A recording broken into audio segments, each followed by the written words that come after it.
ఈరోజు రాష్ట్ర నాయకుల 24 నాడు జరిగే రాష్ట్ర వ్యాప్త బంద్ పోస్టరు ఈరోజు మా రాజన్న సిరిసిల్ల జిల్లా కమిటీ ఆధ్వర్యంలో పోస్టర్ ఆవిష్కరణ చేయడం జరిగింది.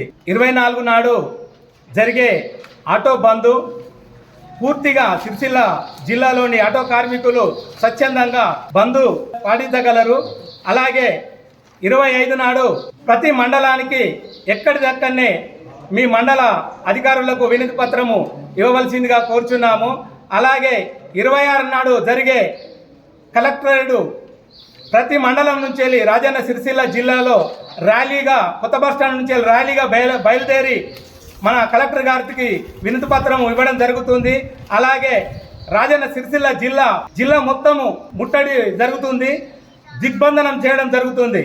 కావున రాజన్న సిరిసిల్ల జిల్లాలో ఉన్న 5,000 ఆటోలు ప్రొద్దున 10 గంటలకు సిరిసిల్లకు 26 రోజున అందరూ రావాల్సిందిగా కోరుచున్నాం. ఆటో కార్మికుల యొక్క న్యాయమైనటువంటి డిమాండ్లను నెరవేర్చడం కోసం ఈ నెల 24వ డేట్ నాడు రాష్ట్ర వ్యాప్తంగా ఉన్నటువంటి ఆటో కార్మికులందరూ కూడా రాష్ట్ర వ్యాప్తంగా బంద్ నిర్వహించడం కోసం పిలుపునివ్వడం జరిగింది.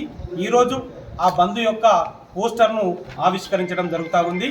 ఆటో కార్మికులందరూ కూడా ఆటో యూనియన్ పక్షాన నేను తెలియజేయడం ఏంటంటే 24వ తారీఖు నాడు మండలాలలో ఎంఆర్ఓలకు కానీ ఎంపీడీఓ ఆఫీసులకు కానీ వాళ్ళ డిమాండ్స్తో యుక్తానికి కూడినటువంటి వినతి పత్రాలను సమర్పించడం జరుగుతూ ఉంది.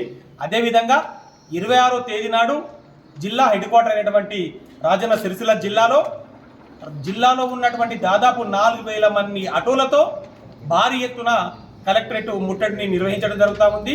ఇట్టి కార్యక్రమంలో ఆటో కార్మికులందరూ కూడా పాల్గొని దాన్ని విజయవంతం చేయవలసిందిగా కోరుతా ఉన్నాము.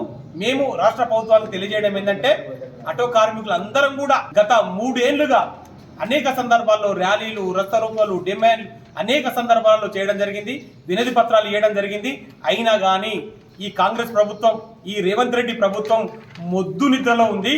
కనుక వీరి యొక్క డిమాండ్లు ఏంటి అంటే ముఖ్యంగా ఈ ఆటో కార్మికులకు ప్రతి సంవత్సరం ఇస్తానన్నటువంటి 12,000 రూపాయలను, అదేవిధంగా సంక్షేమ బోర్డును ఏర్పాటు చేయాలని చెప్పి, అదేవిధంగా ఇప్పటి వరకల్లా ఆటో కార్మికులు దాదాపు 280 మంది ఆత్మహత్యలు చేసుకున్నారు.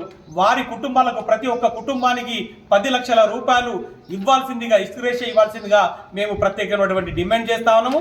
అది నెరవేరేదాకా ఏ కోచన ఊకునేది లేదు. ఈ రాష్ట్ర ప్రభుత్వం దిగొచ్చేదాకా ఖచ్చితంగా నిరసనలు, ర్యాలీలు, అవసరమైతే నిరాహార దీక్షలు, ఆమరణ నిరాహార దీక్షలు కూడా చేస్తామని చెప్పి తెలియజేస్తూ